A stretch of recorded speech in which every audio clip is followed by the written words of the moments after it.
Alrighty, ladies and gentlemen, we're doing another Discord discussion from the Bros Who Think Discord. Y'all can join the Discord, link in the description. And today's Discord discussion is all about My Hero Academia. We have not posted many My Hero videos on this channel since the channel got reconstructed. I used to review the chapters weekly, but then just channel got reconstructed. We do One Piece videos. We're doing some other stuff coming in 2022, but not much My Hero content. And we felt like, yo, we need to put out a My Hero video. Shit's about to end with the Jump Festa comments that Horikoshi made recently. Like, he made them literally this past weekend. So if the series is about to end, we got to talk about it. And we got my man who reviews One Piece manga with me, Christian Hollinger. And from the Discord, we got our boy Jazz, music producer, in the building, man. I'm gonna say what's up to Jazz first, Christian, because I talk to you every week. What's up, Jazz, man? How you doing, bro? Man, not much. Just trying to get school and this music shit popping. Hell yeah. Tell the people a little bit about yourself, what you do, like your music, but they can get it. We want to promo, my man.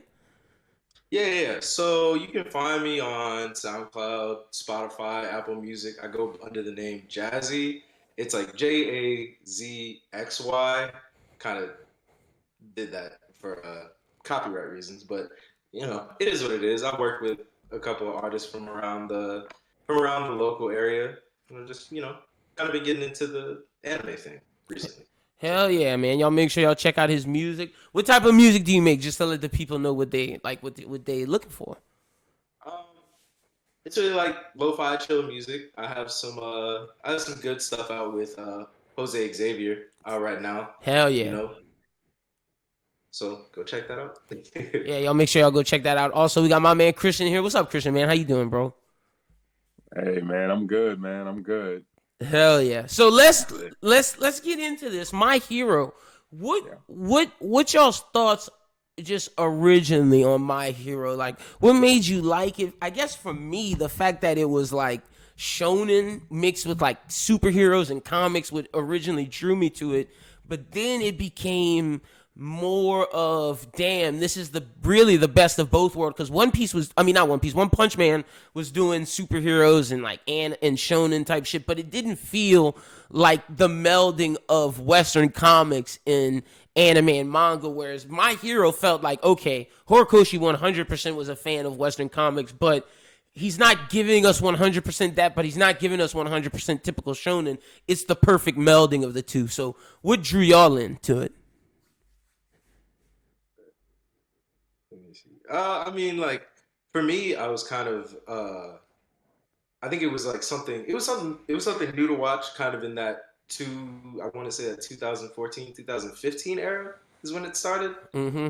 I could be wrong, but it kind of drew me in because that's the superhero thing is like easy for everybody to get into. Like Facts. you have, I mean, even it's shown like even with all the Marvel superheroes, like the DC superheroes, like superheroes is just an easy thing to get into, and then it was already anime, so I was like, okay, cool, like I'm gonna rock with it, and you could really see all the different inspiration Marvel and DC that Horikoshi kind of puts into My Hero, which is well, I like it a lot. I mean, Spider Man is my favorite superhero, so like you could even see like iterations of that Mm-hmm. in My Hero.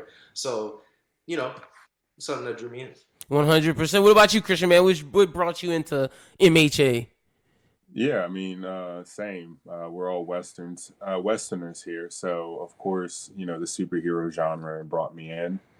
You brought up the point of One Punch Man, kind of already doing that, but it never really felt like a real hero society to me, the Mm-hmm. way that the Justice League does.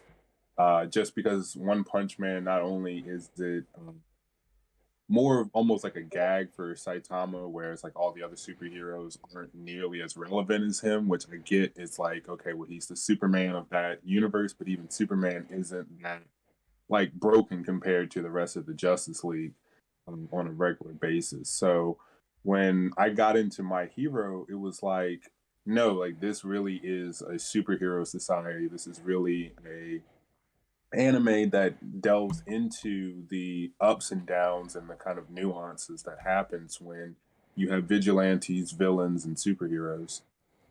So that's definitely what drew me in, and I just wanted to see, okay, well, how can this be different from superhero shows and comics that we've read before?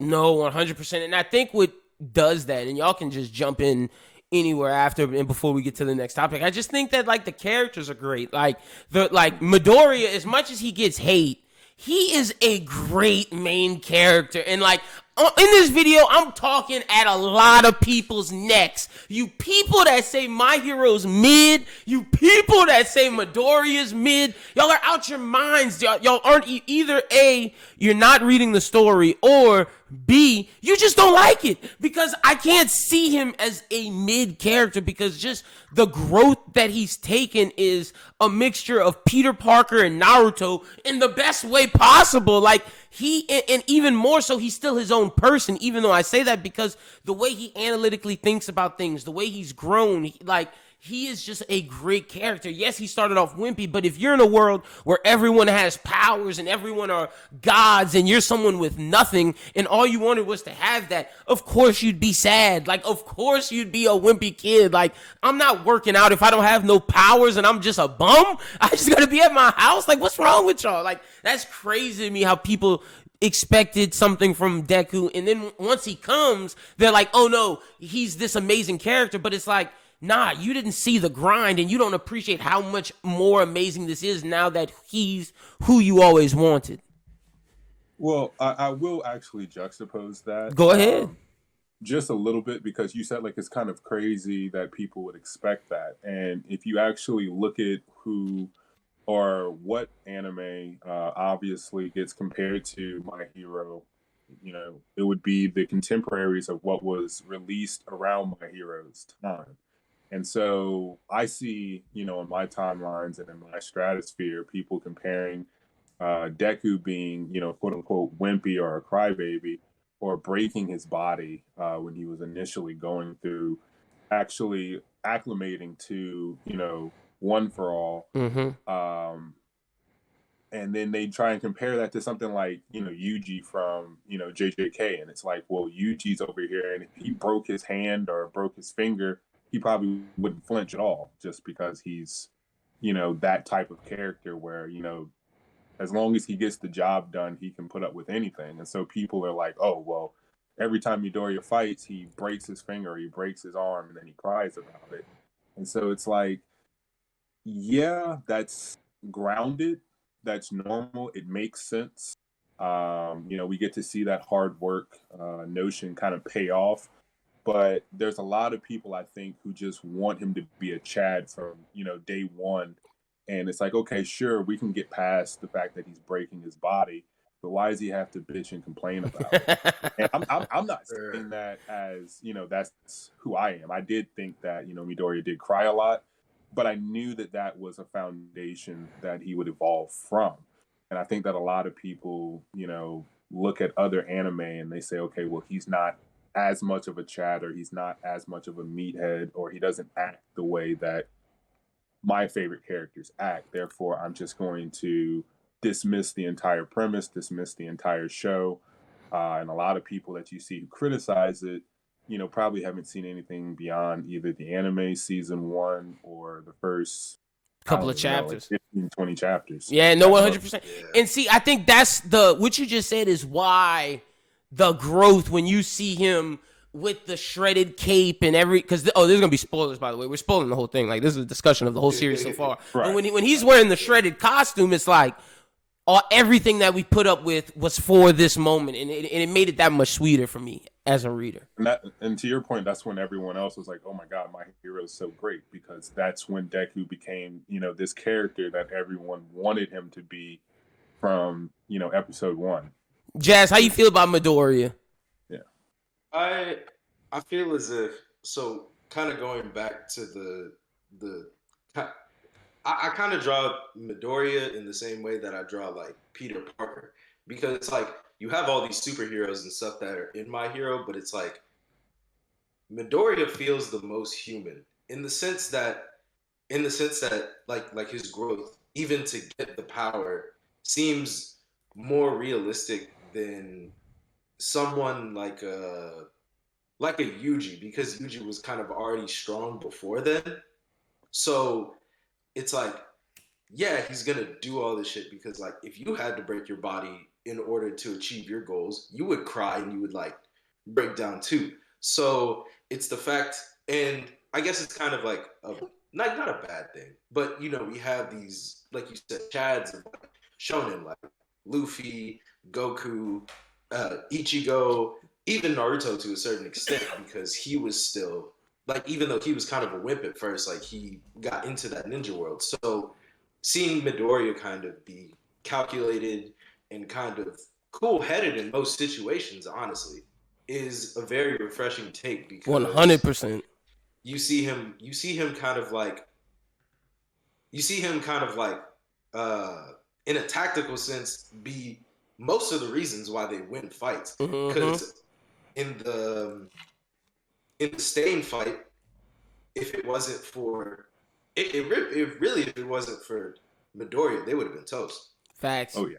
Facts. And that's what a lot of the fights, like you're saying, if he doesn't come up with these solutions and think through things, they don't win. And that's not the case in One Piece. Definitely not the case in One Piece. That's definitely not the case in Naruto. That's definitely not the case in Dragon Ball Z. Like that's not the case in many shows to where the main character uses his brain to figure out a lot of these things. And I think that's a lot of the Western tropes of Horikoshi loving Batman. I think that's a lot of the tropes of him loving some of these superheroes that use their mind to get out of things. Kamen Rider in Japan, like a lot of the OG things. This is something me and Christian talked about, like just off air one time. We were talking about One Piece, just how much Horikoshi looks at the three main Japanese superheroes and really Batman, Superman, and Spider-Man and really molds it into his character. Yeah, I 100%. mean, Even the book. Oh, I'm sorry, I didn't mean to cut you off. no, you're But good. Finish. like I think me personally, I think the greatest or the thing I like the most about Deku is how he kind of keeps a book of like all the quirks. Yes. It kind of like it makes me think of one Batman because how he has a contingency plan for like Mm-hmm. all the Justice League heroes, but then it also makes me think about Julius from Black Clover and how he's like, oh my Yeah. god, like all these different types of magic and shit. So it's like to see him kind of nerd out, but then that also be a benefit to him is like a perfect. It's like a perfect mix of his character, I to where it's agree. like this used to be his hobby, and now it's like helping him. You know? Yeah, it's his job. 100%. And to kind of Yeah. piggyback off of that, it's the way that Midoriya is shown to be an intellectual. So when you deal with anime, you have all these anime tropes, and so you look at something like, let's say, Death Note, where Light Yagami is ridiculously intelligent, right? But then it's like he's not relatable at all because the Yeah. dude's like always 20 steps ahead. So then you're finding out retroactively, like, oh, I already made a contingency plan for that. I have a contingency plan for a contingency plan for a contingency plan. You look at people like Eisen sitting here like, oh yeah, everything that's happened in Bleach has gone Because of according to my, me. Right. so it's like Midoriya is out here and you see and you understand, okay, he's not just going to pull out a plan out of thin air. It's because, as Jazz says, he's been paying attention to his friends. He's been paying attention to his rivals. He's been paying attention to his enemies. The world in He's general, yeah. down. Yeah. He's thinking about things at a very high level, and that's the meme or the gag about him muttering. But it's like he's putting things together right there in front of us. And then Mm-hmm. you have another moment like with the Stain situation. Other animes would have handled Midoriya being, the best hero because he's just the strongest or he's the fastest. He'd have just But had a new power and like, for yeah, example, right, Black Clover, he'd have got a new sword and just sliced through. And I love me some Asta, right, but like he wouldn't have thought about it the way Midoriya did. right. Right. The thing that really set him apart, even in Stain's eyes, are his actions. Like his actions Mm-hmm. to save someone, to say, okay, well, my ally's on the ground. Let me stop fighting Stain and actually address this. And Stain's like, out of all of y'all, I think it was Midoriya, Ida. Ida, and what's his face? So It was some so random hero. Todoroki. Yeah, Todoroki. Yeah. So he was like, out of all of y'all, like Midoriya is the one that's really got this notion of being a hero down pat. And so it's not just, I should say it's refreshing to see that the idea of being a hero is actually being fleshed out, not just being a successful, strong protagonist. It's the fact that Midoriya actually thinks like a hero. It highlights moments like when he didn't have a quirk and he ran after Bakugo, and is talking about, a hero moves before he thinks. So it's refreshing to kind of really see the mentality of a hero fleshed out more so than, dealing with someone. And I'm not trying to shade any other anime character, but more so than dealing with, a Goku or an Ichigo who just rises to the occasion by getting a power up. And it's like, okay, well, the test or the evidence of their herodom is how strong they are, not necessarily always their mentality.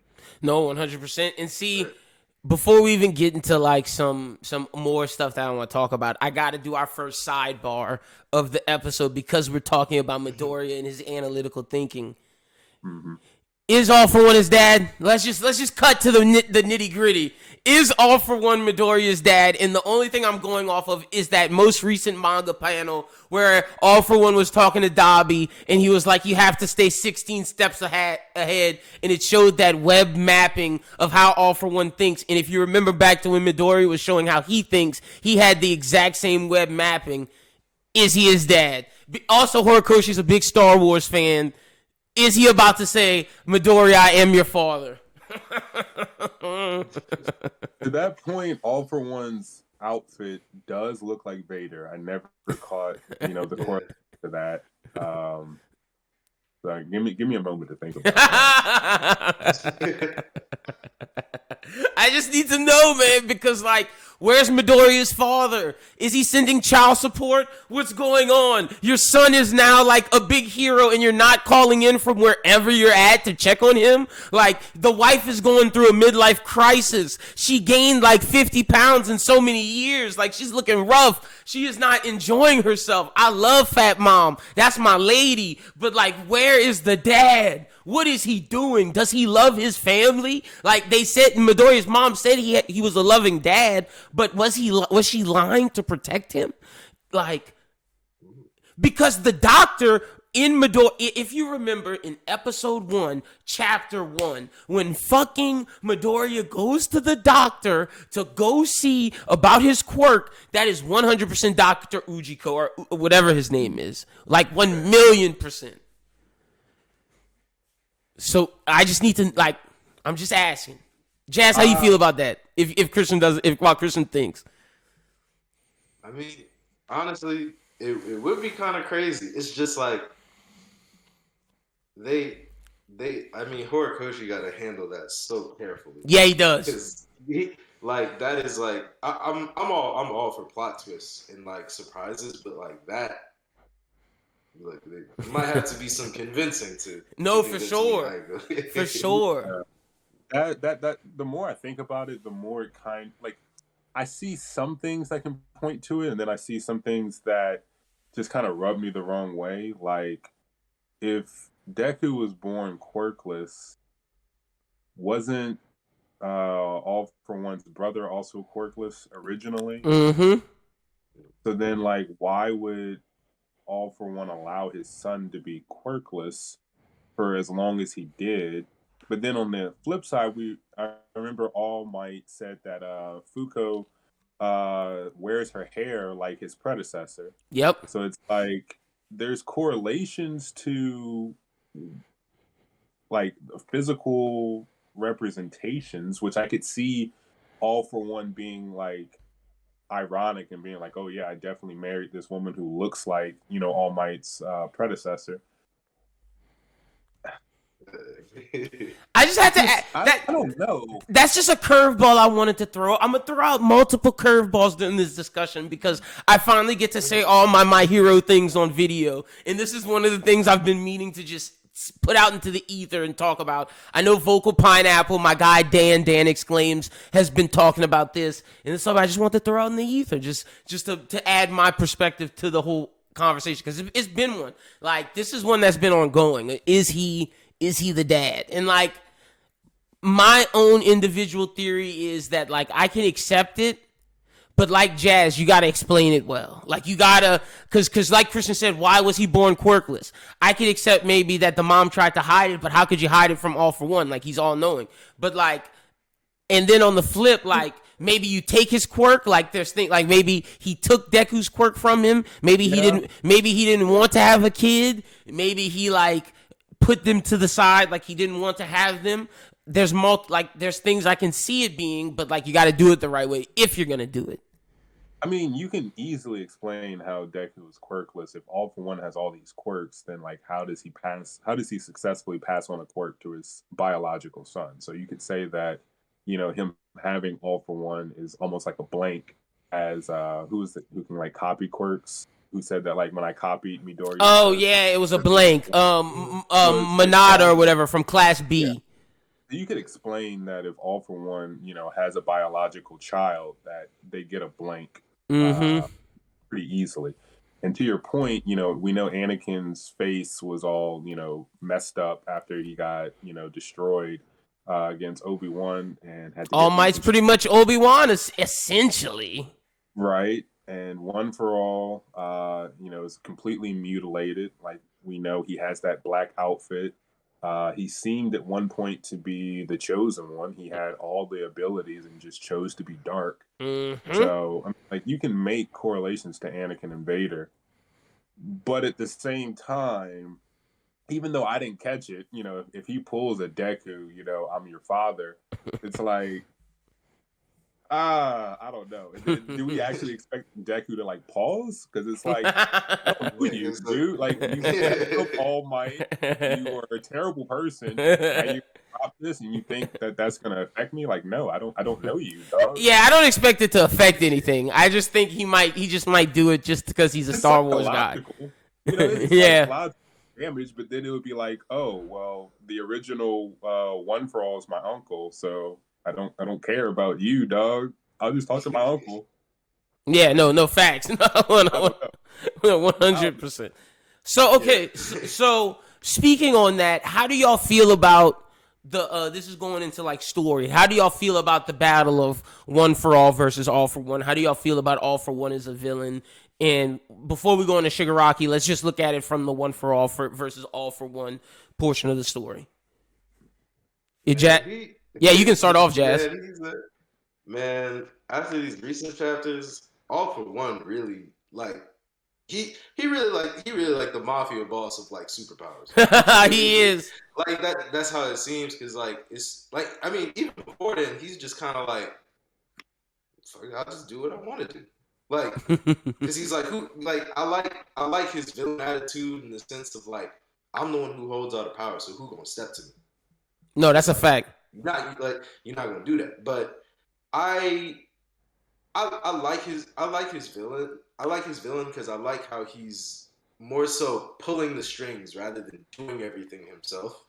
I guess I like villains more like that. But that's just me. No, I feel you. I love All For One just for the fact of like some people think he's mustache twirling, but I'm like, nah, it's deeper than that. He's someone that's like this Machiavellian schemer that's evil for the sake of being evil. Like, he reminds me of Darkseid. He reminds me of, like, Lex Luthor. Like, he reminds me of Lex Luthor if Lex Luthor had every power in the world. Like, that was just ultimate evil. Because, like, Lex Luthor has, like, the schemingness of, like, an All For One, but he also, like, has the Darkseid quality of just being, I'm stronger than everybody. Like, I can destroy y'all all if I want to, but I don't want to. I'm doing this at my own pace, and I'm doing it how I want, when I want. It's like giving Lex Luthor the I said Lex Luthor. That's I can tell you're a music producer. Right. It's like giving Lex Luthor the like the Infinity Gauntlet, basically. You know. Yeah, facts. Yeah, but he's. I think the way that he like kind of put like he's definitely a master of chess. The way he's putting all these pieces together, but it's just I'm really trying to see what kind of like his end goal process is gonna be, because that's really what's gonna set in stone how well of a villain he is. Truly. I mean, yeah. To that end, I like the comparison to Lex, because I'm not sure I mean, I've read a lot of Superman comics. I know that Lex is an asshole, but is he inherently evil? Like, do y'all remember the plot line where I believe he traveled to where did he traveled somewhere? I forget this. I can't say It's he's the in. plot line about entropy, I believe, where he travels to like the end of the universe and he ends up finding a universe where everyone is governed by entropy, which basically just means instead of following like a set law and doing good, everyone just lives by their own means, their own nature. So if you want to be, Evil a you can murderer, be. Yeah. then you have free will to do that. If you want to be a superhero and uphold justice, then you can. And so it kind of seems like All For One, he definitely has a major ego where he wants to be the big boss. He wants to be the top dog. He's going to make it seem like, well, I mean, I'm making everyone else's lives more honest and more fulfilling.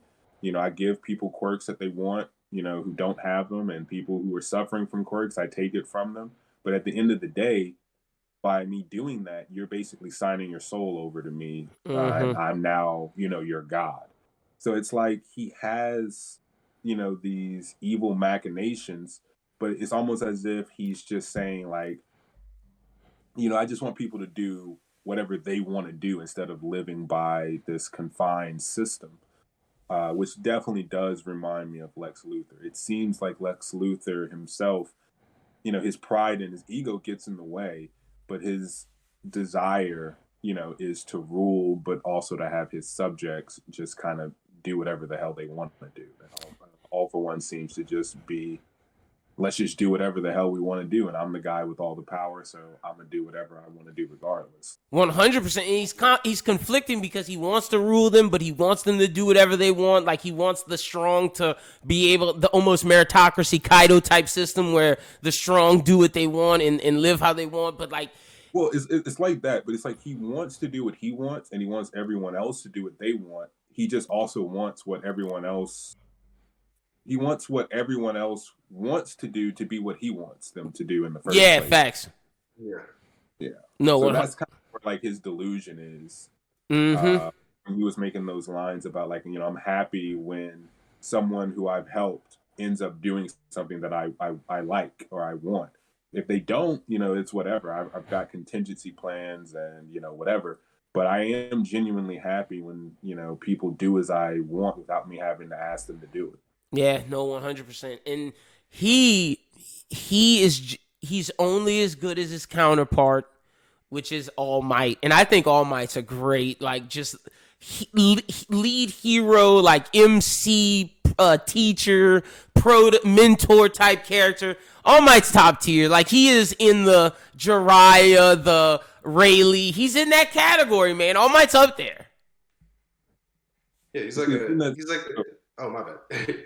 He's like a dad, Like at the end of the day, it's like, yeah, I hate to phrase it like that, but he's really like the dad, Midoriya never had, in a sense, because even like, I mean, me personally, even though the anime kind of doesn't meet my expectations sometimes, I really like when they kind of like get away from all the serious stuff and then like they just kind of like animate them like doing just like funny shit. So it's like every time like I see All Might interact with Midoriya, like outside of like the super serious hero stuff, he's like this super loving guy, and you could tell he really cares for like Midoriya in the sense that like Kakashi did for Naruto, Sakura, and Sasuke, and even in the way that like Gojo does for Yuji Nobara and especially Megumi.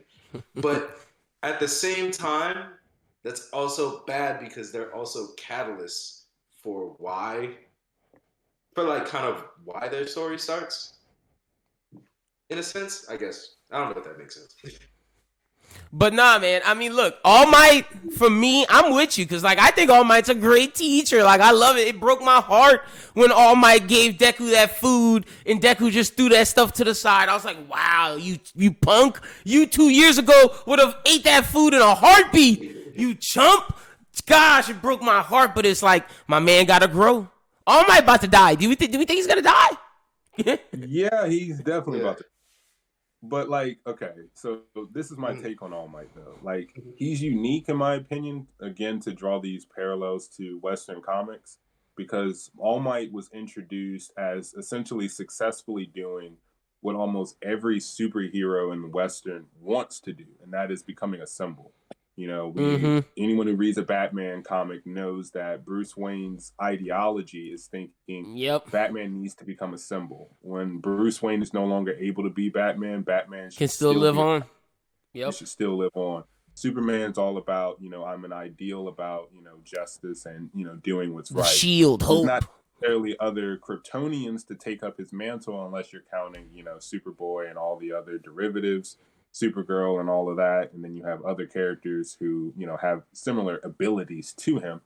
But Western comics almost always surround the superheroes trying to embody a symbol.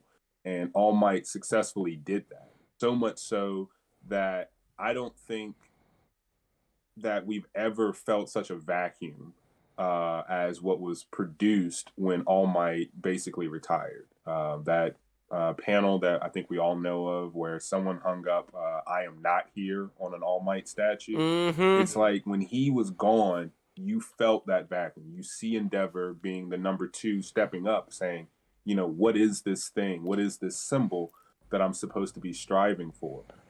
So I think that that's where All Might truly shines, is that I've never felt such a symbolic and empowering presence. I mean, yeah, Superman's there, but Superman has to get his ass whooped by Lex Luthor in a freaking Green robotic suit. Yeah. green suit every other chapter, just so that we can sell comics. Otherwise, the dude could flick Lex Luthor into space from like 2 cities over if he's not holding back. But All Might, when he shows up, okay, things are about to switch. Things are about to change. This guy knows, look, I'm smiling the whole time. I've almost never seen a superhero who's thinking about, okay, not only do I need to show up and save the day, but I need to inspire hope and positive feelings in the people that I'm saving. So as a symbol and as a complete hero, I truly haven't seen anything that represents All Might or even can come close to All Might as a symbol, which is great. So you think he's about to die? Oh yeah, I mean the fact that we see the vestiges of his aura in one All for One's other dimension or whatever, yeah, he's close. His body's physically on edge. If he doesn't get murdered, I still think he's just gonna croak at some point. Like, I don't know what's gonna happen. I want him to get murdered. Like I don't want him to just die of old age. I mean, I'd rather he get murdered. I mean, we all know that motivation, comes best served in your sensei or your role model's death. I mean, Jiraiya's death hurt, but it made Sage Naruto hit so much harder. Yeah, facts. Right. So Ace dying put Luffy to the next level. Yeah. So it's gotta happen. It's gotta happen soon. Now, we talked Midori. We talked All for One, All Might. How do we feel about Midoriya's counterpoint in Shigaraki? Because I feel like it's coming where they're gonna go in vestige mode.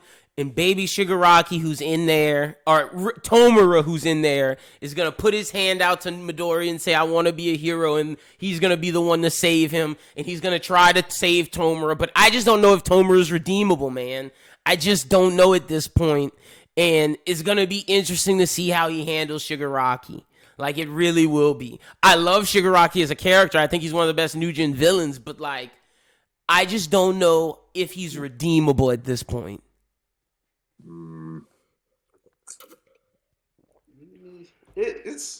He's great. Like his come up, and like you said, as a counterpart, his come up is really great because I like how we get to see him kind of grow as a villain on the side of Deku growing as a villain, because every time Deku powers up, Shigaraki powers up. No, that's a fact. Yeah, so even because I mean, obviously, like his backstory in the villain arc kind of gained him more points for me over Midoriya because it was like, oh, so you come from this broken home where heroes are kind of shunned upon because of what your grandmother did. So it's like I hope he kind of gets a redemption.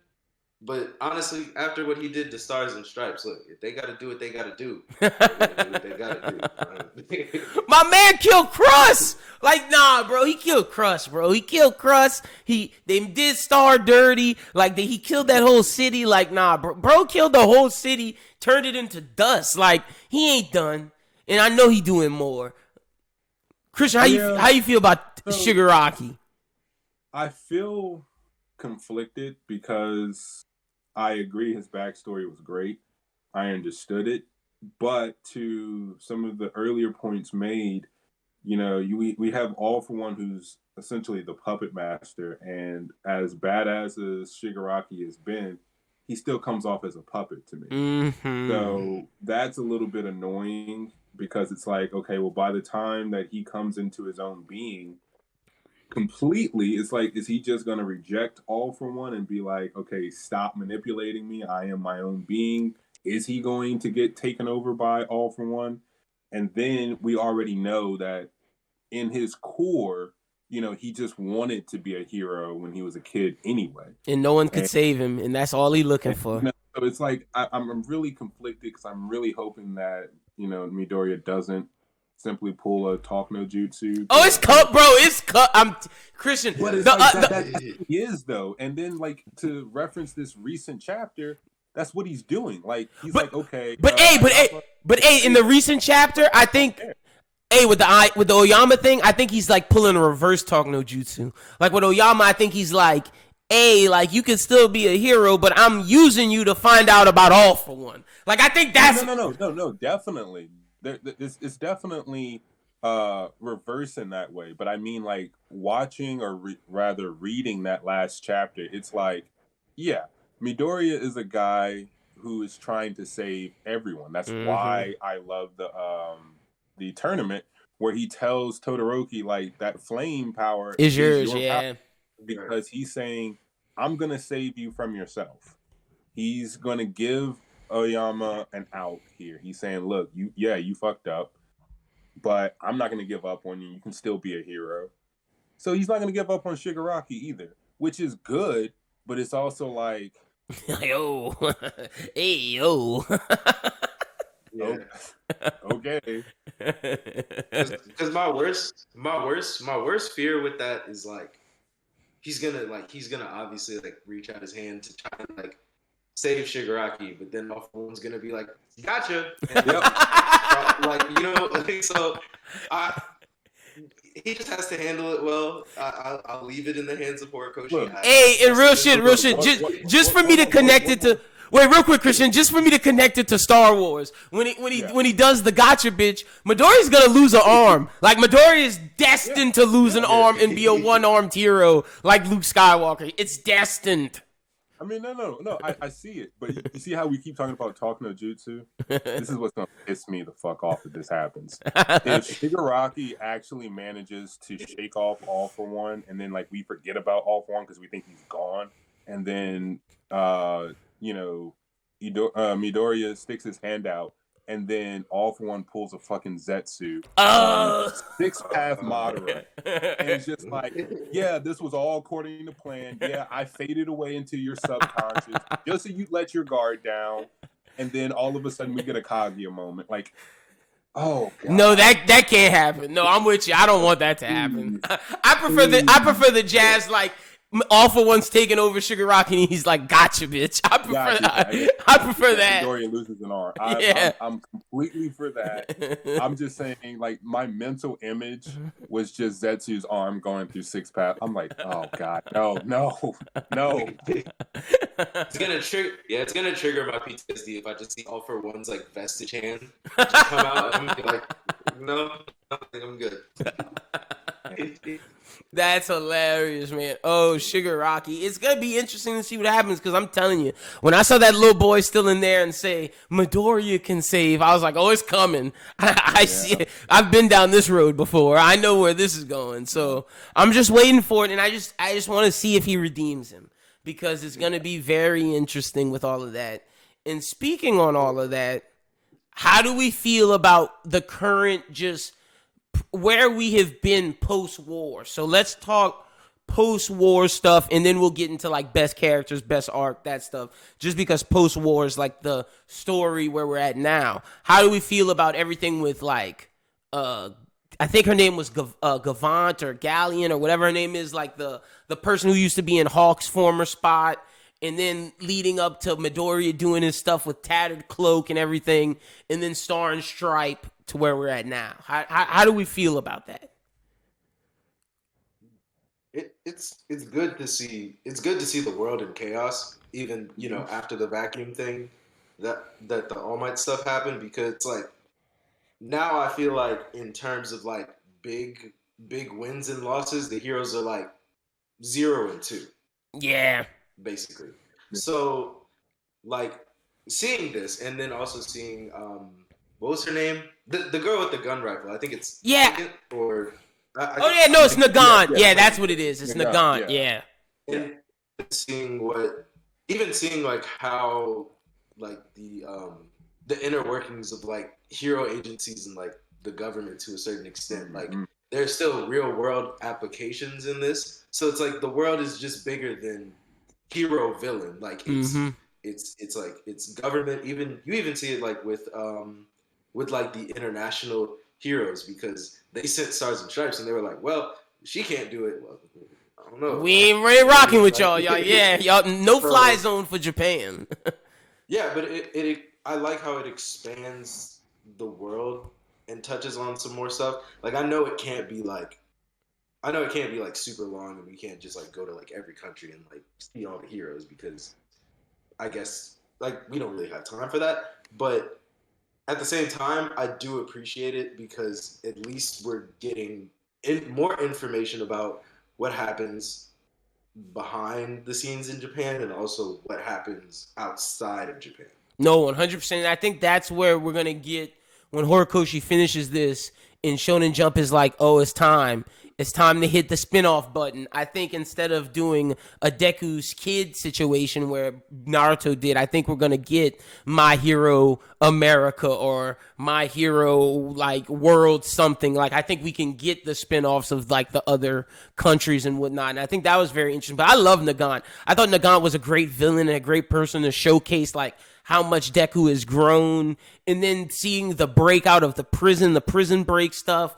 That was great. Getting Stain out, seeing All Might have money and is basically Bruce Wayne with his fire car. I loved all of that. I love Deku sliding around in Spider-Man Venom mode. Like that was great. And Star and Stripe was a beautiful way to cap everything off before we get back to Class 1A, because like Star and Stripe, as great as All Might was, Star and Stripe pulled off the greatest feat I've seen so far in My Hero. And I was just like blown away by what she did. Like Nagant and Star and Stripe both were just great additions to this story.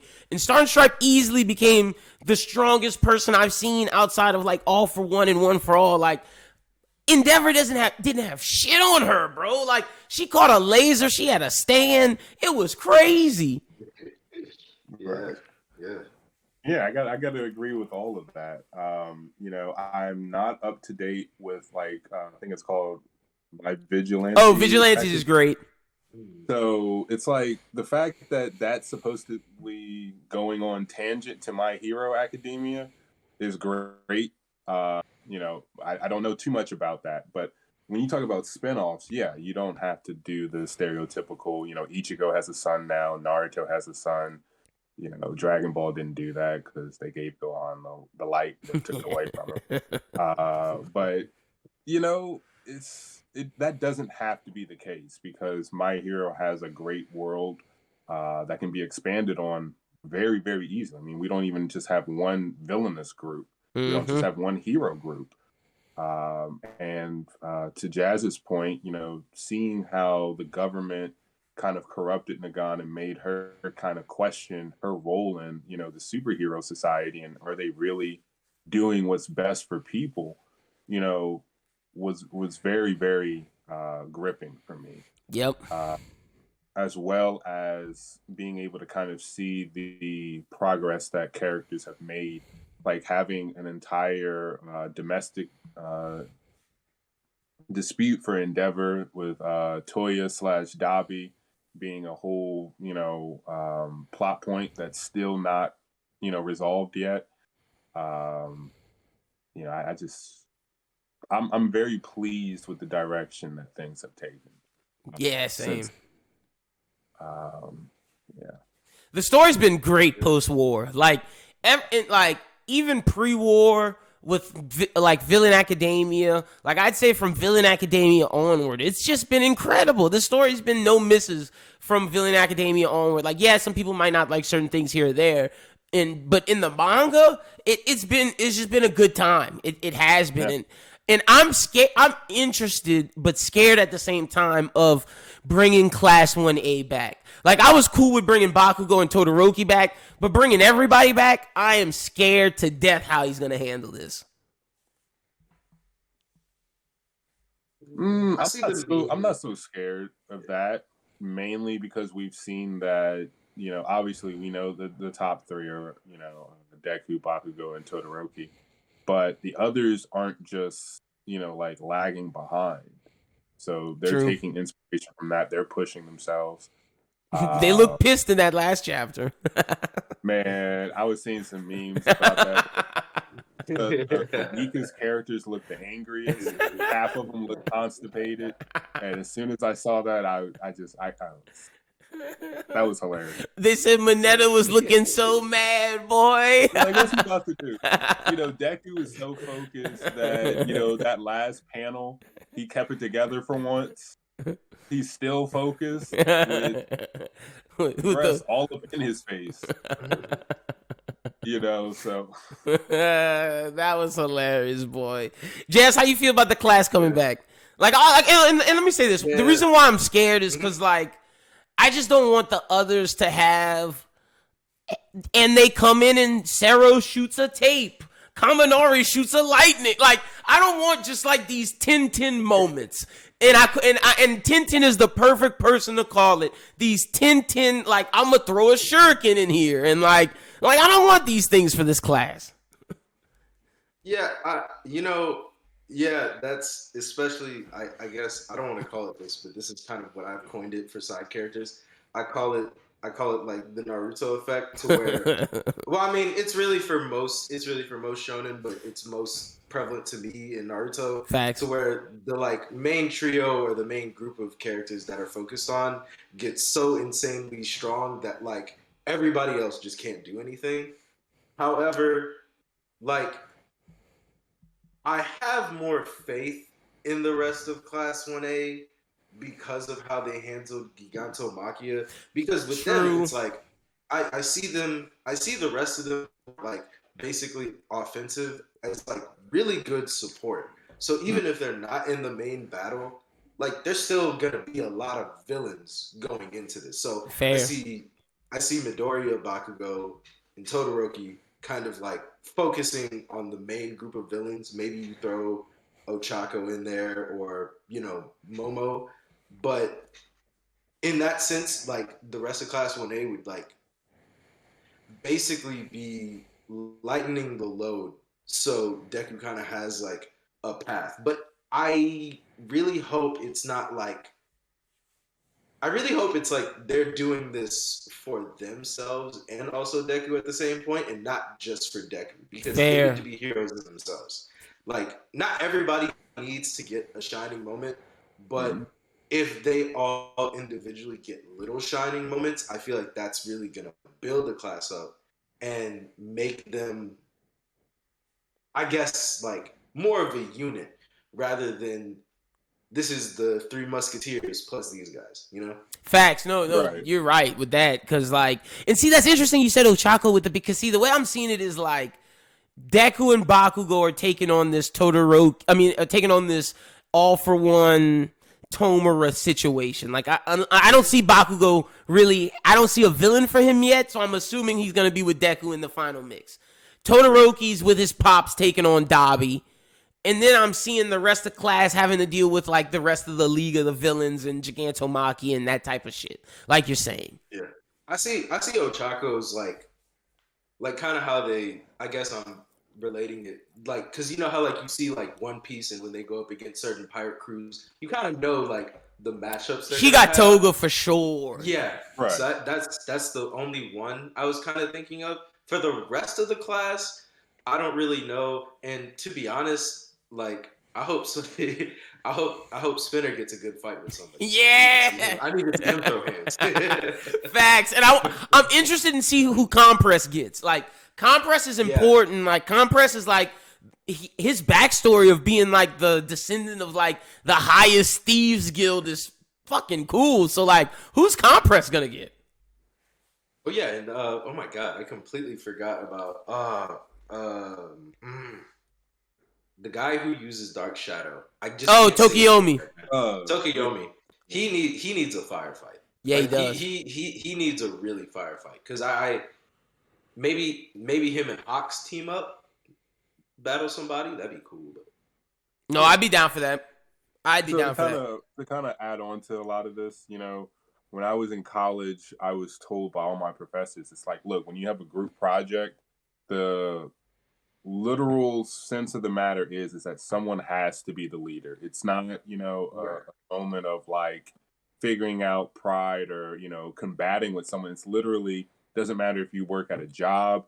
When you're out in the world, there's got to be someone who's going to be the leader. There's got to be people who are putting in a lot of the work, and it's got to be someone, you know, who can provide support. So I think that when you look at or compare to something like Naruto, the issue that you have there is that we all knew that Team 7 were going to be the leaders, period.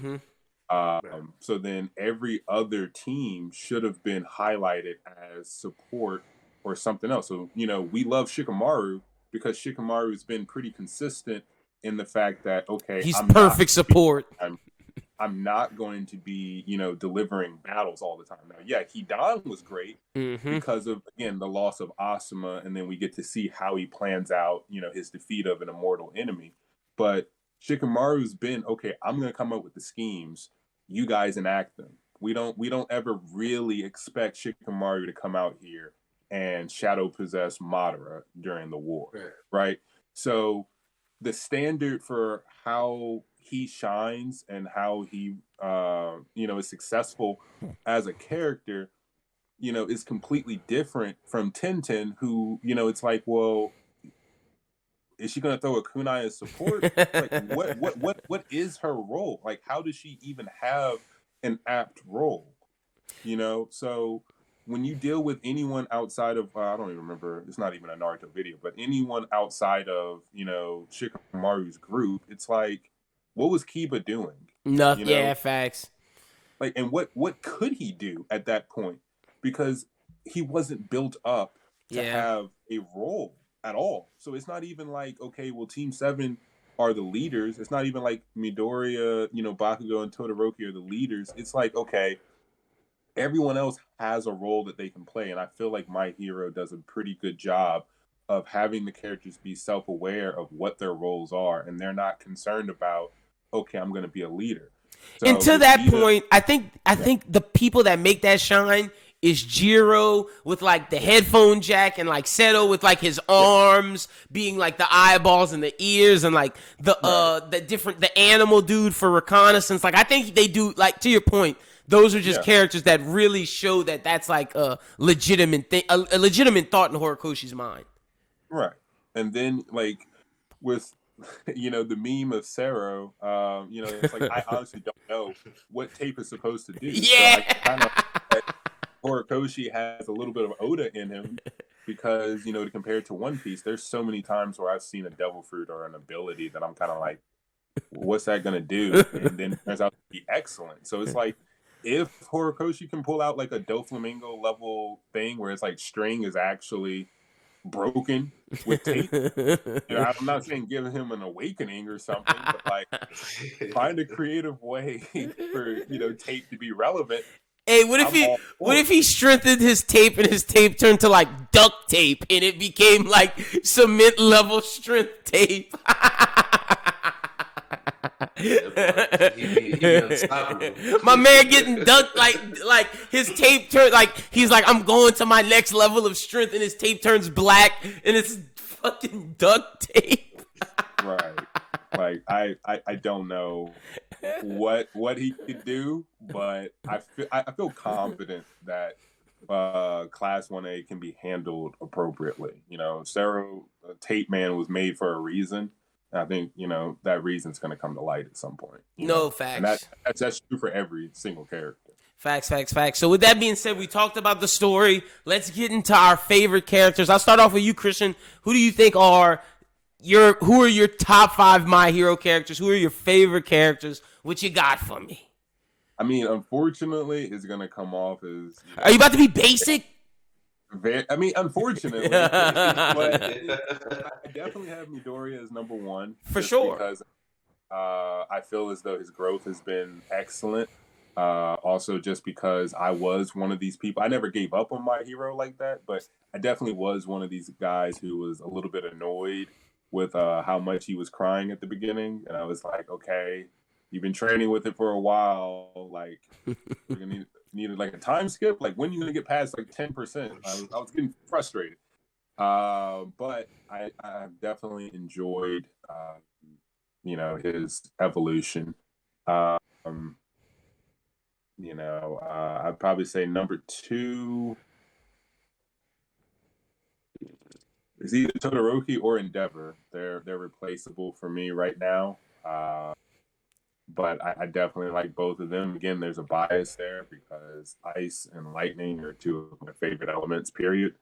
So there's definitely a bias there, but there's also a maturity that is shared between Endeavor and Todoroki for different reasons. Todoroki seems to be very grounded, a lot more calm than almost any other character that I've seen. So I kind of relate to that because I try and be calm and laid back as much as possible so that I can observe things. So I kind of see myself in Todoroki to a degree. And then Endeavor is one of the most flawed characters I've seen. And so I'm definitely a sucker for, redemption. So he's definitely up there. I want to say Bakugo, but he ain't hitting for me yet. I'm gonna be honest. Bakugo is one of those characters that's just not hitting for me, right? Like he's one of my least favorite deuteragonists. Yeah, he's had evolution, he's grown. He has. That apology that he gave to Deku, caught me completely off guard. But at the same time, like his explosive nature, it's just it's a lot. It's a lot. So I'd have to say after him it might be Aizawa Sensei. And then I'd probably end it with All for One, and lastly would probably be maybe Hawks. Throwing Hawks in there. Okay, solid. That's not as basic as I thought you was going. Okay. But I changed it up midway. I was like, you know what? I remember my 5 that I sent in the Discord. I was like, you know what? That's a little too basic. So. Jazz, who you got, Jazz? Man, so I mean, in no particular order, but so first one I got is Mirio, actually. Nice. Yeah, I do like characters who have growth and stuff, but I love flat, just really strong characters to kind of like give the heroes like a ceiling for where they need to be. He came in and washed all of Class 1A, so I was like, yeah.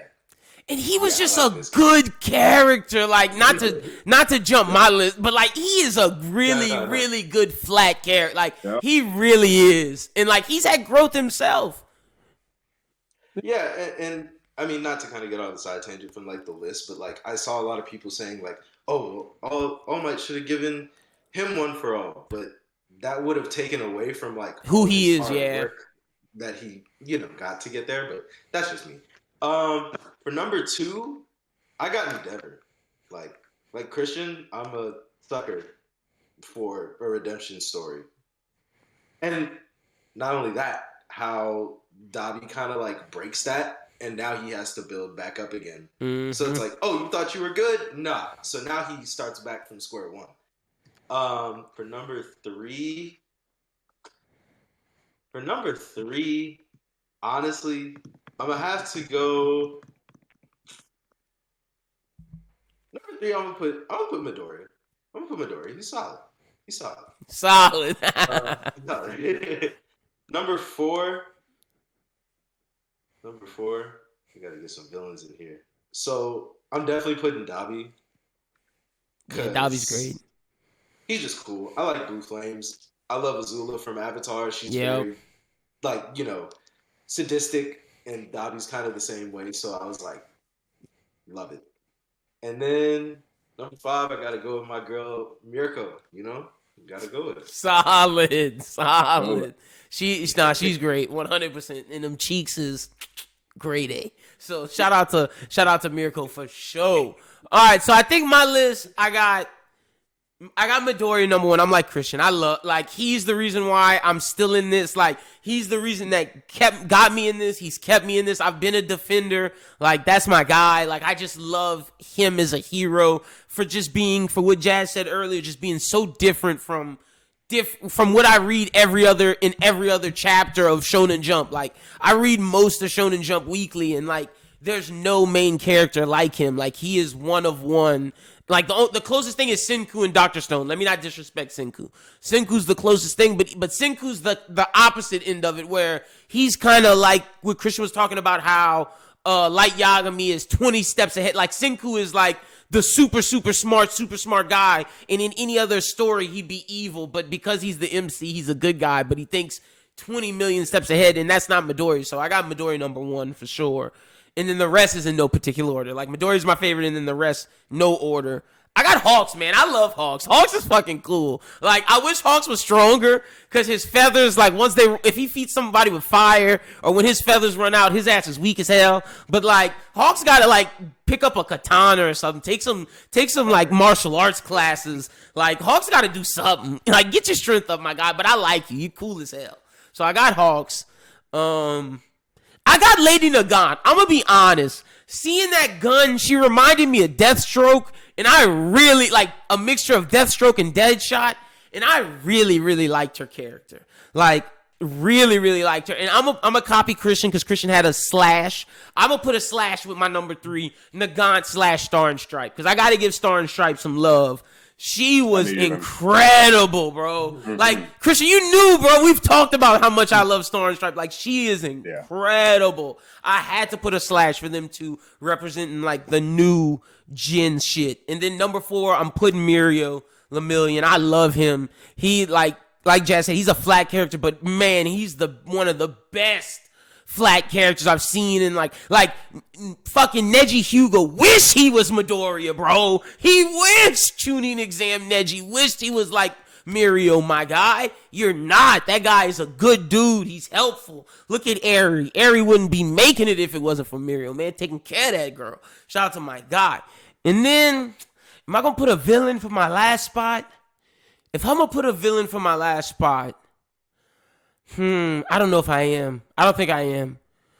Yeah, no, I don't think I am. I think I'm gonna be like y'all, and I think I'm going Endeavor, because Endeavor's story is just so good. It really is. Honestly, besides Midoriya and One for All for One, that's the best story in all of My Hero. Just the redemption and everything with the family aspect, and just seeing Endeavor redeem himself. Great character. So yeah, that's my list as well. So all right, we got best characters. We talked about the story as a whole. Let's get into let's see what we got from our list. Who's the best villain in My Hero? Is it All for One? Are we gonna be basic and say All for One? Because I do like Overhaul as a villain. If Overhaul didn't go out like a chump, I thought he was a great mafia boss. Yeah, overhaul was good up until the end when he Yeah, started to get a complex. Yeah. yeah. But his whole plan, it was really solid. He was a That solid was villain. one of the And I like how he checked yeah. Tomura. Like, Tomura got checked. That was hard. Shigaraki kind of turned it on him in the end, but, like, when he checked him at first, I was like, whoa.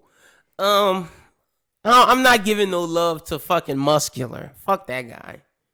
Do we Stain? even Got put count? in a Do we pack count twice. Stain as a real villain? We gotta count Stain. But like, and I say that though because he's a villain for the purpose of heroes. Yeah. So it's like I love Stain for the same reason why the villains and the heroes love Stain. But I have to know: are we defining him as a true villain, or is he like in the anti-hero? Oh. Like I'm doing what needs to be done. Yeah, he's twisted, he's warped, but He. how we're defining Stain before I answer that? All right. For the purpose of this discussion, I say let's count him as a villain. But in the purpose of like our real lives and like how I view things, he's an anti-hero for sure. For sure. For sure. For sure. Like, he falls under the Deathstroke category. Like, Deathstroke's an anti-hero. Like, Deathstroke will do anything for a payday, but, like, he stands to his morals. Like, Deathstroke won't kill kids. Like, Deathstroke won't, like, do certain things because that's his moral complex. But, like, he will do anything for money outside of his moral complex. He doesn't care if it's good or bad. Like, Stain doesn't care about good or bad. Stain cares about, are you a hero? And, like, if you're not, I'm getting you out of here because, like, I want this world to only have good heroes. You know what I mean? So, like, he's killing people. So, like, for the purpose of this conversation, he's a villain, but he's 100% an anti-hero. Well, right now, before I give you my answer, I can tell you it's between All for One, Dobby, and Stain. And Stain? Yeah. All for One because he's the puppet master. Dobby because he's like the perfect. I was driven insane, so I want to see the world burn. Yeah. Type villain, and then like I said, Stain because his philosophy inspired half of the League of Villains for the most part, and then like I said, he's a complex character. Mm-hmm. So I'm still kind of mulling that over, which one I like more. But those are the three principles of why I'm picking out those three right now before I actually select one. No, I'm with you. I got those three in my list. Like, I can't see anybody else, like, really making the list. Like, I shouted out Overhaul, but, like, that's honorable mention. Like, he's, like, the only person that'll get mentioned, like, honorably. But, like, I'm not giving it to freaking, like, I'm trying to think of, like, the early villains. Like, what's that dude's name with the rubber? Like, he low-key is with, like, Luffy. Gentle. Yeah, I'm not doing Gentle. Gentle. I'm not giving it to Gentle. Like, no way. I'm not giving it to Gentle. I'm not giving it to Overhaul. I'm not giving it to, like, I think that's all the villains besides the League. I'm not giving it to the dude who looks like Joker with the L on his head, the Liberation Army dude.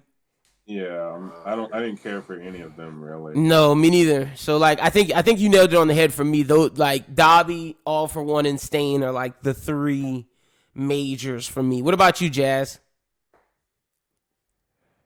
I feel like I definitely have a definitive answer, kind of, because I really do like Dobby. Because before, I always knew he was gonna do something, but when he kind of had like, because after they got the help of the Liberation Army and they showed that video to where it was like, hey, I was basically abused by Endeavor. He's not a good person. It kind of made me. I was like, okay, he's calculated. Mm-hmm. Like Shigaraki is too, but like he's kind of getting manipulated right now. But Dobby's like, I had this plan.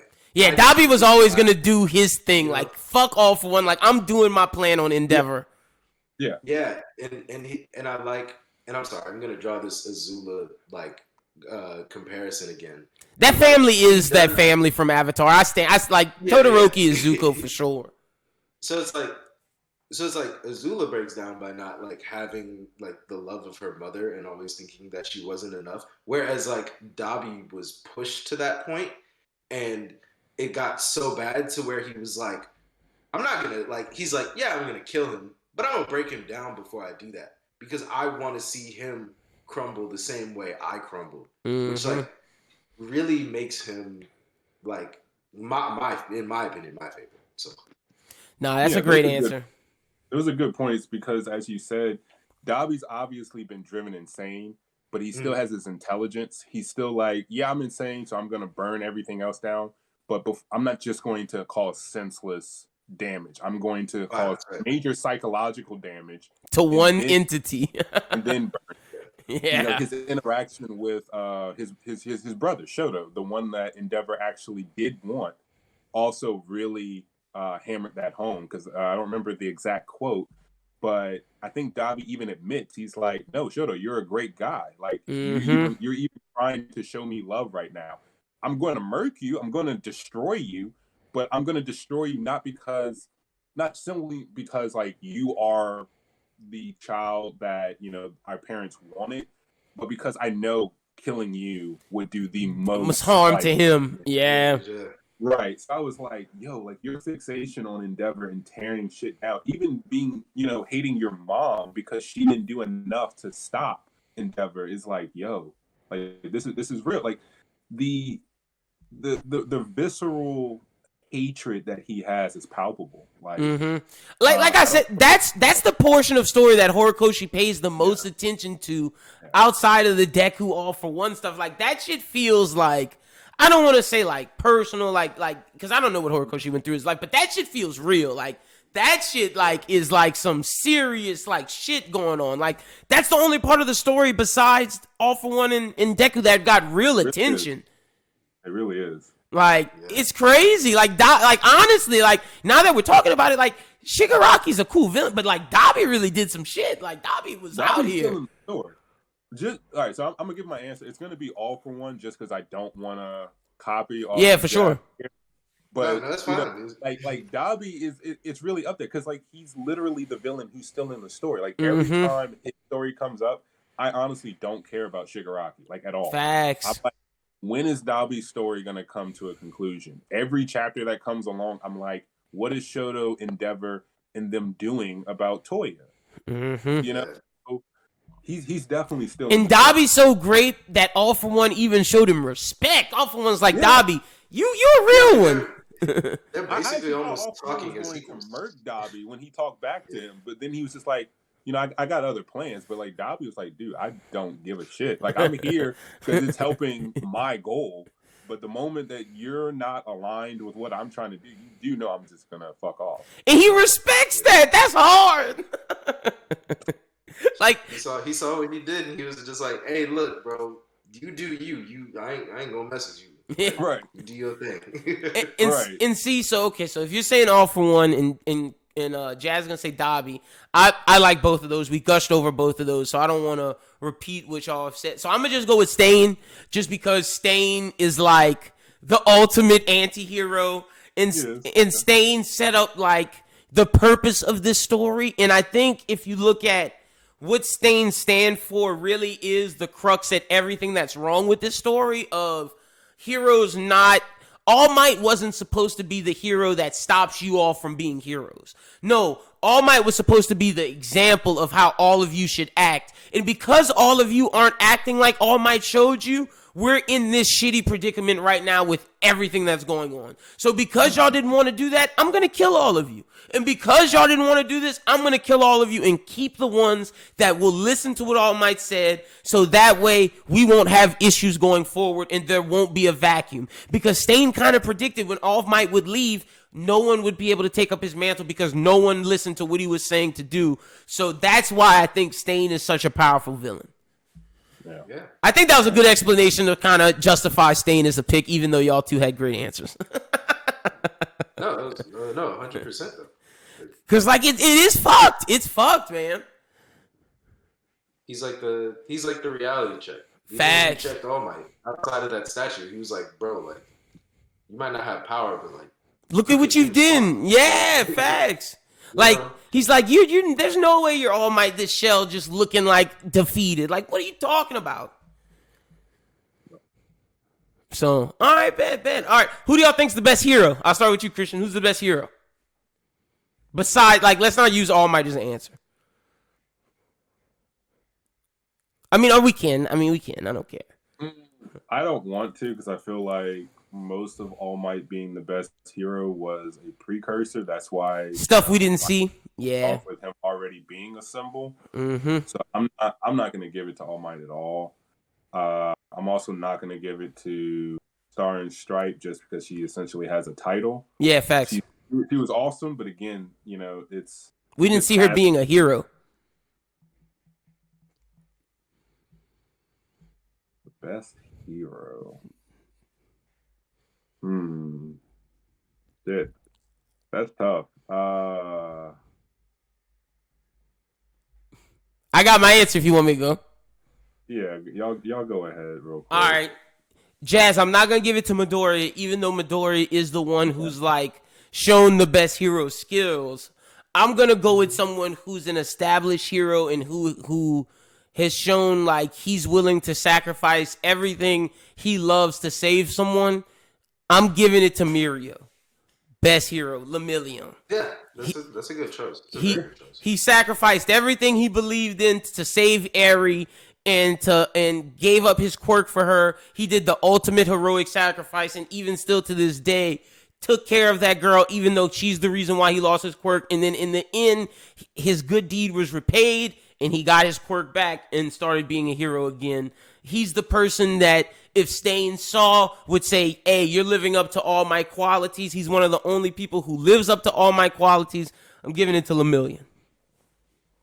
Yeah, 100%. I think he was even putting the hands on Overhaul after he got his facts. He was busting his ass like Batman. He was like, I'm gonna still whoop your ass. He's like, yeah, but I think my choice, I'm gonna go with the student. Okay. Because I like how kind of stoic he is, and I mean, aside from Midoriya, he feels like the most hero kind. I'm going with my boy Kirishima. Ooh, that's a good pick. That's a good pick. Yeah, because I mean, he hasn't. I really hope, especially with this final arc coming up, I hope he has a lot more moments. But like when he was kind of training under Fat Gum, and he had helped those people in that alleyway where he did like the Red Riot Unbreakable. Mm-hmm. It was kind of like a show of his character. Like, yeah, he's heroic, but I can't explain it. But it was just something about it where I was like, okay, if Midoriya is not the most hero in this class, it's definitely him. You just liked his heroic ability. Now I remember that moment. That was a good moment for him. He stood and protected those people for sure.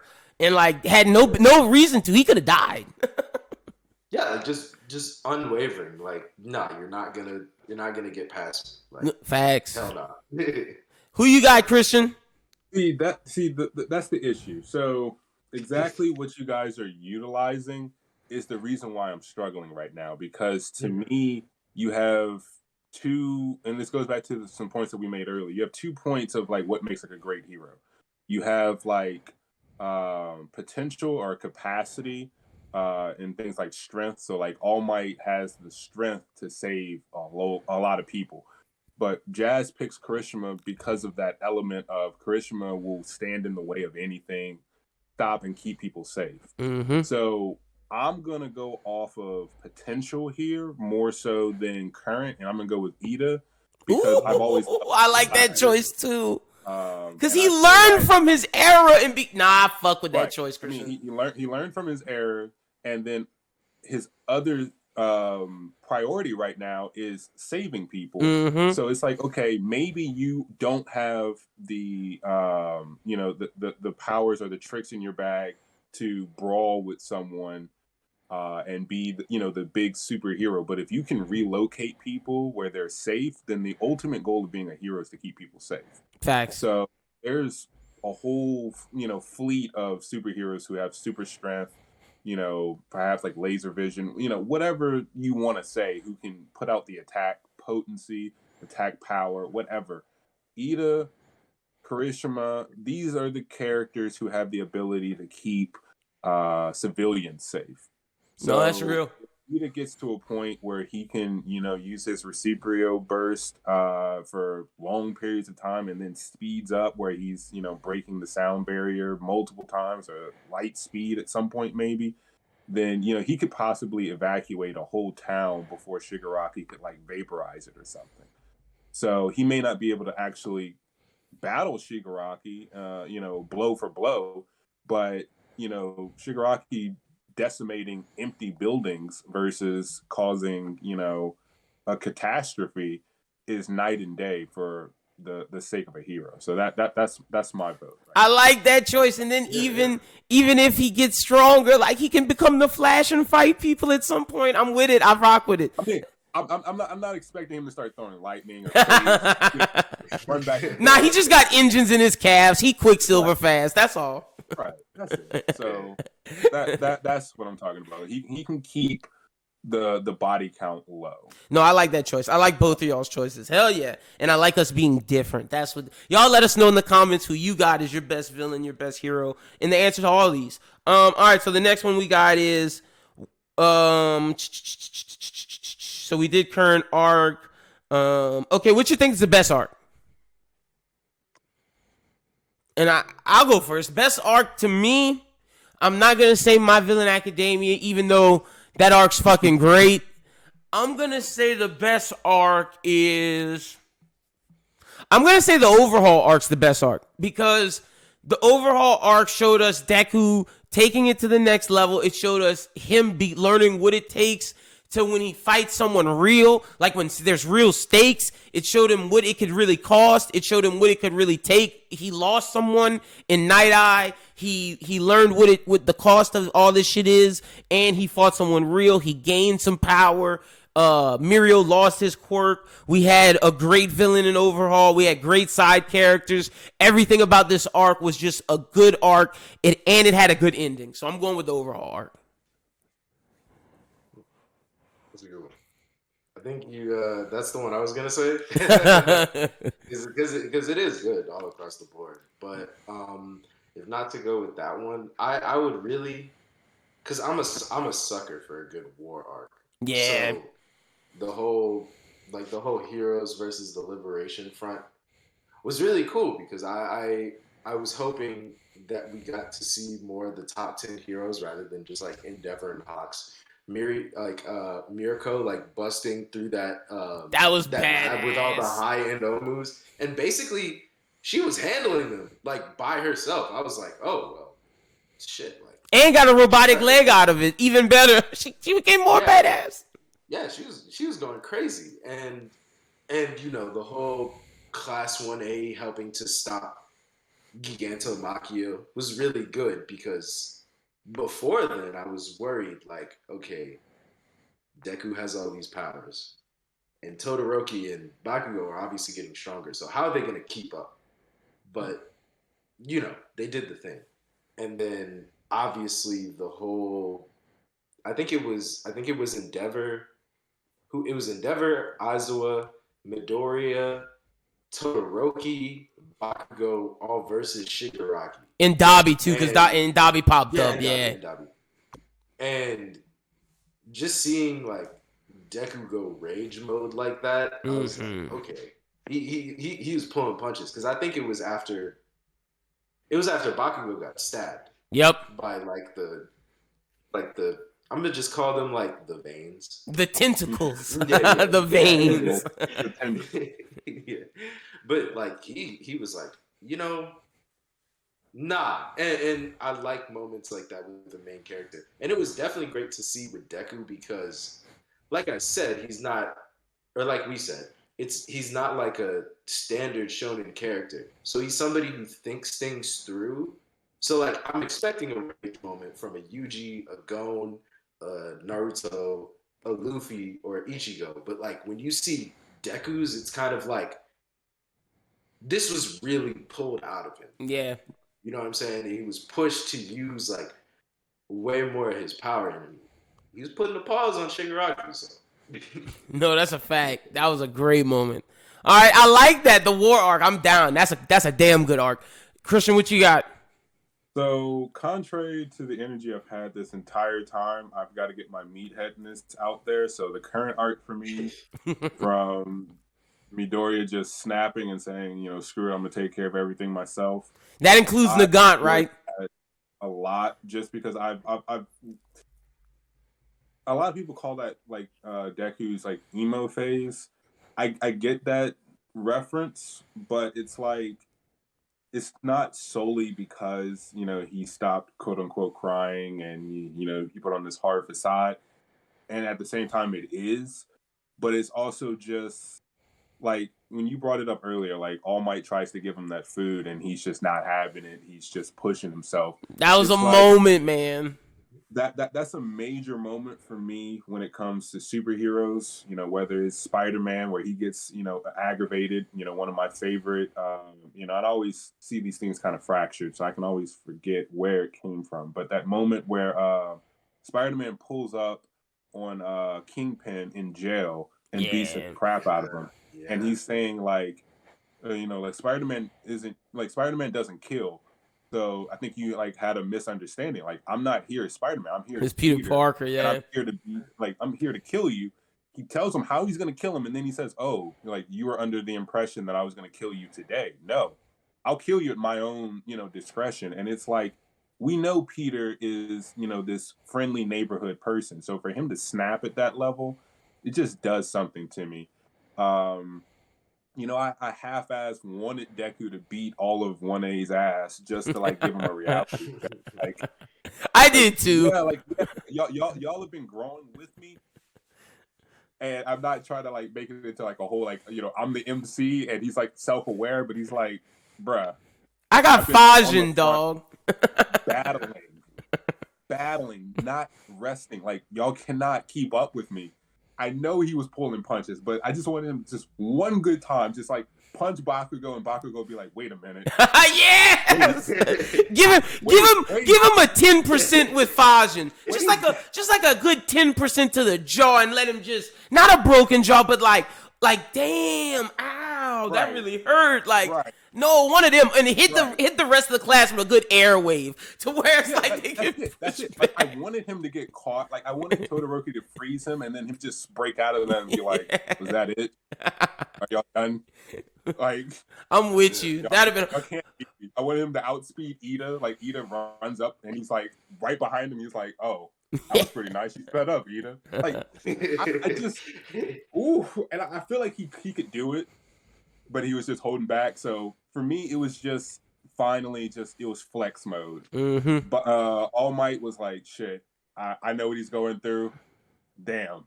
The vestiges in the other world, they were like, he's pushing himself hard. He does need to rest, but he's not wrong. Yeah, the second one was like, he got to keep getting it. The second was like, nah, bro. You have the responsibility, and he's out here handling business. He does need to rest. He does need his friends. He is unbalanced, but he's not wrong. Yep, he got to do this. Yeah, that was it for me. That arc was great. Second Vestige had that Kobe Bryant mentality. He did. Right. No, Second Vestige wasn't playing. He was like, nah, bro, keep going. Do your thing, dog. It's no big. But yeah, no, that from the Gaunt to just everything, seeing him swing around with Black Whip, making Sero useless, and like just everything with it had the best panel shot of all the manga, in my opinion, of Deku standing on the Hawk-like structure, like a Batman, like a Spider-Man, where he's standing out and his cape's blowing. I was just like, man, that's beautiful. So I love that arc, Christian. I love the arc you chose, Jazz. All great arcs we've chose. And then the Star and Stripe arc, I'm just letting y'all know, that's up there. That was creative in a way that I wasn't even expecting it, because I was like, Shigaraki, the only way he can be defeated is with another broken character like Midoriya. But when I saw, Star and Stripe be like, new rule, and this rule is going to start destroying your quirks, I was like, yeah. That was and then she faced death with a smile, like a D from One Piece. That was a beautiful way to nerf Shigaraki. Like, to me, she has the most heroic in My Hero so far. Like, doing that, like, the most strength heroic moment. Let me not say the most, because like we've discussed, like with Kirishima and just all those other moments of self-sacrifice, Mirio, that's hero moments. But in terms of like strength feats and like fighting wise, she got the best right now. She like, bro. She's definitely up there with Mirio, because Mirio gave up his quirk. She gave up her life. Yeah, like in the way I saw her catch. when she caught that laser, when she was catching that laser, directing it, and oh my god! And then when her fucking stand came out and was just punching him into the ground. But you are right. It is up there, heroic moment, because she did give her life. And seeing the pilots was like, oh, that was super sad. Star and Stripes great. Like, up there. Gotta be. That's why I had to had on the list. She's, oh man, I hope we get a spinoff of seeing Star and Stripes earlier. Like who could she have been fighting? Like, what's going on in America? Like, America intrigues me so much because, like, it seems like America's like fucking the Wild Wild West. I mean, All For One kind of referenced that when he said, I got friends everywhere. Mm-hmm. Yeah. And I'm sure the mafia is strong over there. So, like, that's interesting. But I guess to wrap up, because we talked best arc, we talked about the story right now, currently. We talked about best characters and how do we feel about the current arc and all of that. How do y'all just overall to finish up? Well, no, I guess we talked about the ending, but I guess to finish up, how do y'all feel about the story about to end, and what would y'all like to see with its ending? And it doesn't have to be like theory or anything, just like overall your feelings with like what you want to like feel when it ends, or just what you expect from it, that type of thing. I feel like the biggest thing that needs to happen, because me personally, I'm not expecting society to just be built up after this. I'm still expecting society to still be crushed after this whole entire fight. But the one thing I really want to happen is I want the public opinion's trust to be put back in the heroes. Facts. When this is all said and done. Because that's what it feels like it should be, because things have been like things have been shit ever since All Might retired, like up to this current point. Which like I don't really know like the time lapse on that, because I'm not sure. Like, so let me say like maybe a year and a half. So when that trust and stability gets put back into the heroes of like Japan, I feel like that's really gonna open up and make things better for them to kind of rebuild. But also at the same time, like I want conclusions to villains more than ever. Like I want a conclusion. Honestly, out of everybody, as crazy as it sounds to say this, I really want a conclusion to Toga more than anybody, because it feels like there's a lot of stuff there that needs to be fleshed out, and she needs to kind of like go through that. So I'm really hoping Ochako like beats the crap out of her, but also like helps her kind of feel through that. I need the Dabi conclusion, definitely the Shigaragi conclusion. Whatever happens with the Liberation Army front, even if they just arrest the guys, that's cool with me too. But yeah, the biggest thing is like the faith being restored in the heroes. That's my biggest thing. I rock with that because that is huge. That is huge to this world. So I think that's a good answer. Christian, what you got for me? What you want to happen? I need All Might to die. Yeah. I genuinely don't even know how. I think maybe it's correlated to him forcing a transformation again, and that just kills him. Ooh, you want to see him go one more time? Like, what if it's to save Deku or some shit, and like he does it? He got one more in him. Save Deku and I hope it fails too. Like I hope like he uses it. He thinks he succeeded, or maybe he pulls like a Kirishima where he bulks up and takes the brunt of an attack. But then he dies on his feet like Whitebeard or some shit. So I need All Might to die. Obviously I need like the villains plot lines to be resolved. My priority, as y'all already know at this point, is Dabi, just because I feel like that storyline has been there the whole time. I don't think anyone was really shocked that Dabi was Toya at all. I think everybody called that. More so surprised Endeavor and the rest of his family didn't call that immediately.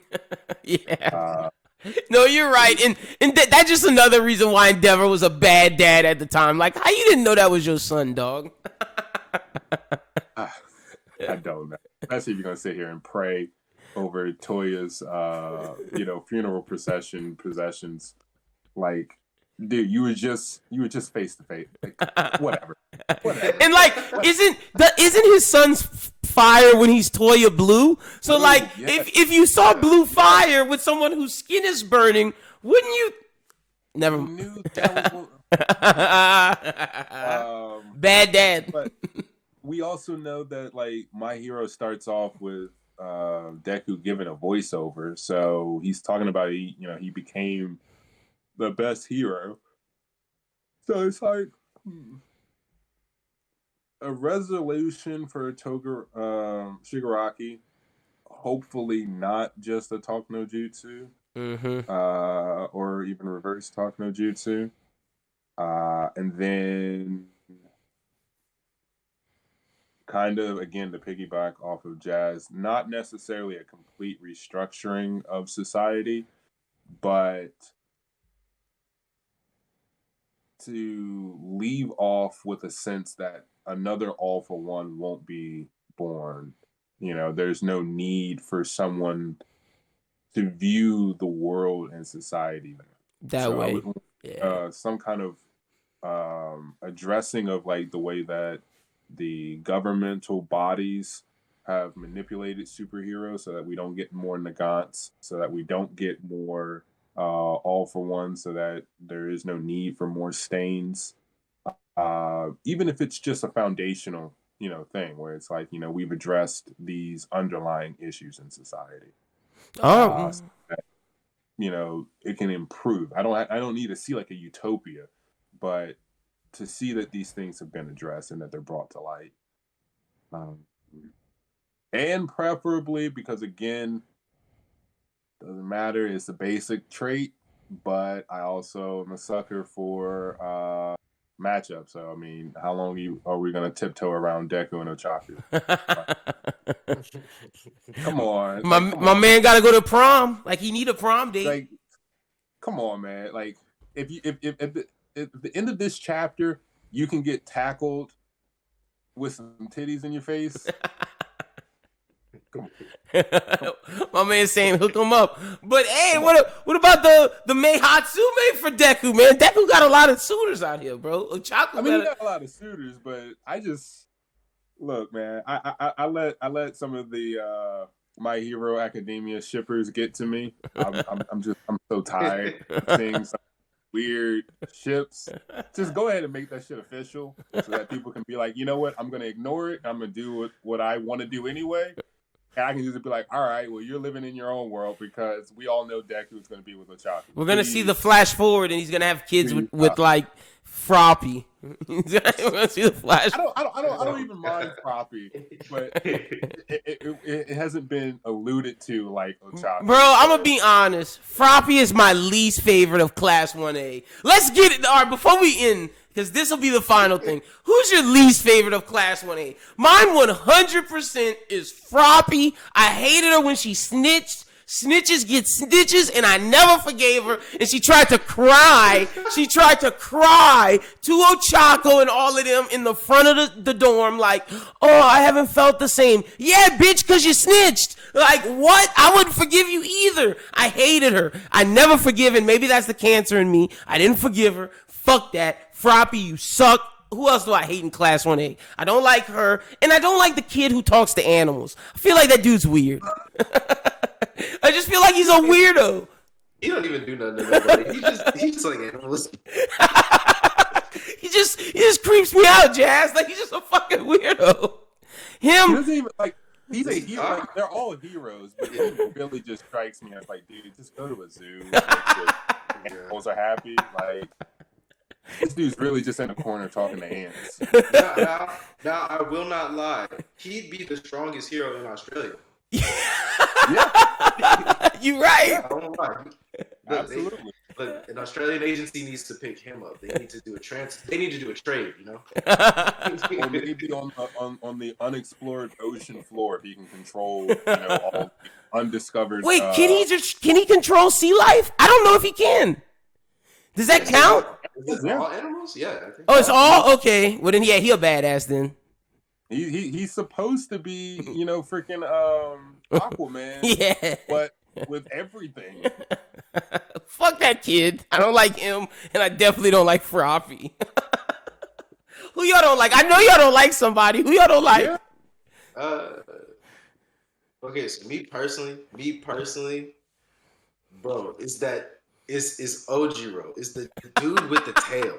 Cause like I really just don't like he's cool, I guess. He hasn't had a lot of scenes, but it's just like, bro,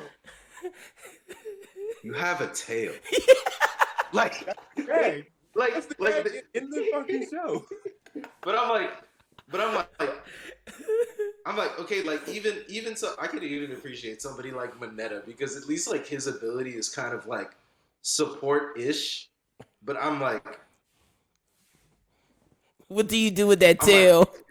I'm like, bro, like I know he is like trained in karate, but like you're boxing somebody and you got this big ass tail on your back, bro. They gonna wash you, bro. Like that thing is a big ass weak spot. And when you see him training, he's lifting weights with the tail. I mean, they clown him because it's like everything he does is just so ordinary. My dude wearing a martial arts outfit. Yeah. He's more fit to be in 1B.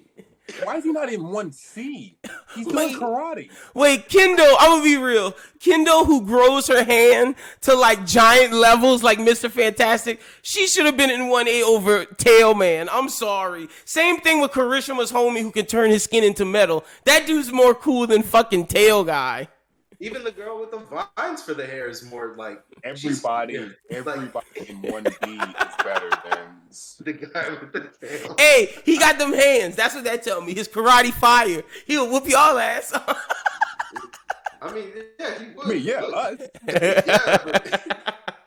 Hey, but he's better. He might whip he might whip Conor McGregor too. He might just be, he might have like good hands.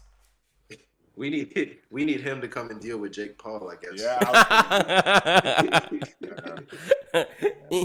Anybody else you hate, Jazz?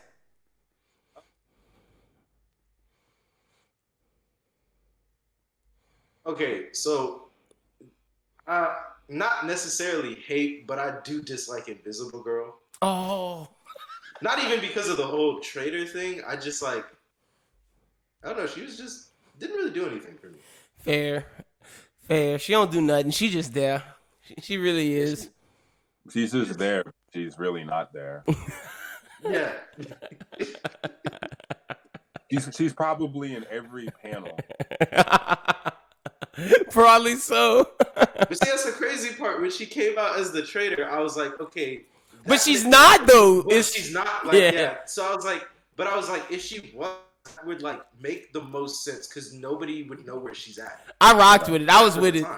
I was with her being the traitor because I thought that was smart. Like, just me and we're talking about that. Where I saw a lot of people were pissed because they were like, of course she's the traitor, but it's like, who is she? Like, what's her character development? And it's like, well, what did you want? Like, to get the inner monologue of an invisible character spoiling that she's the traitor. So it's like she's the perfect person to be the traitor.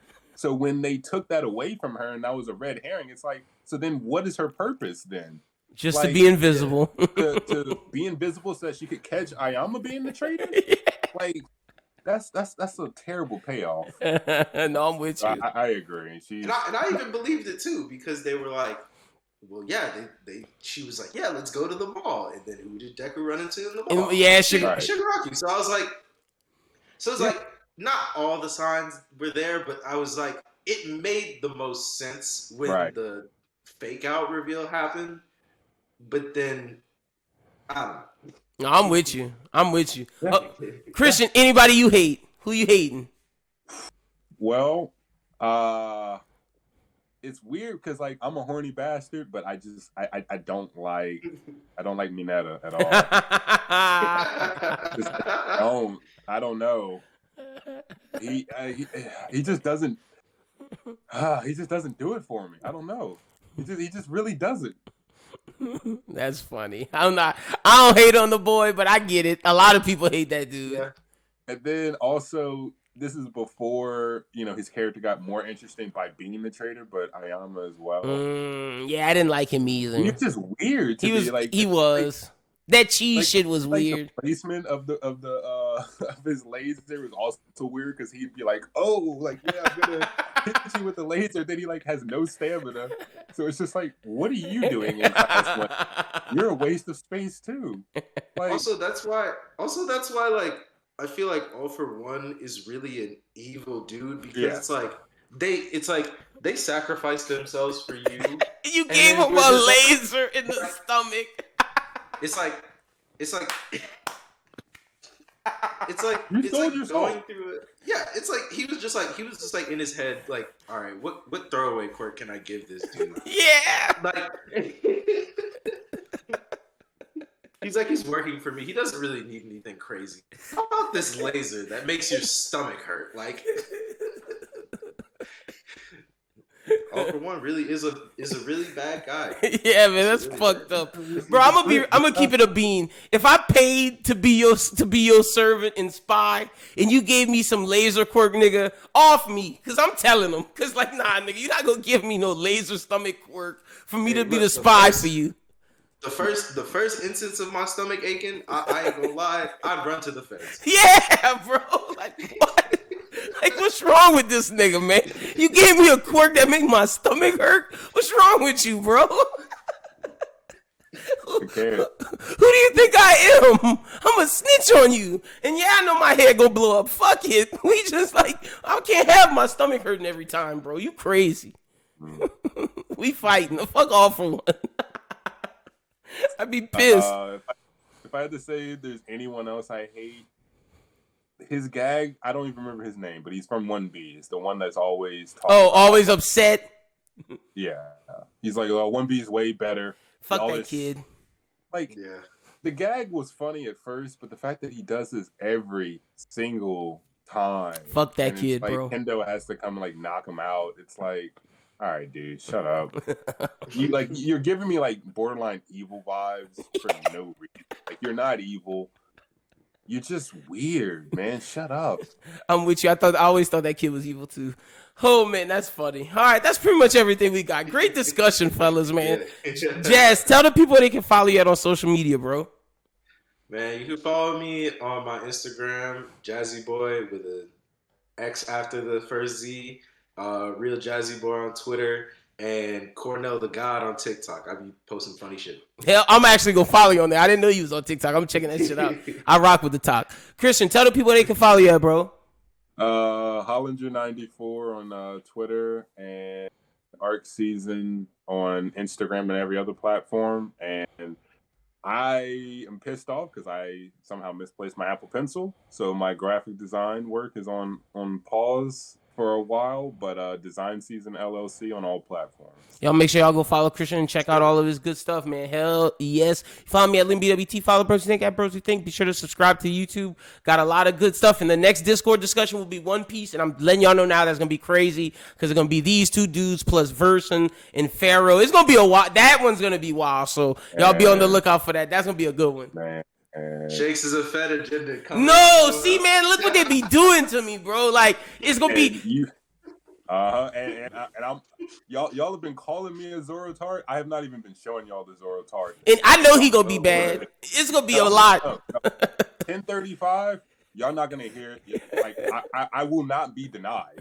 Okay, y'all want me to turn it on? I will show you what a Zorotark looks like. Hey, look, I'm coming. Hey, look, I'm coming in the dashiki. Look, I'm on the. Zoro not beating these big allegations. I'm sorry. we can go at it then. It's gonna be lit. My man said Zoro killing black people. Y'all make sure y'all follow us. We'll be back soon. Until next time. Peace.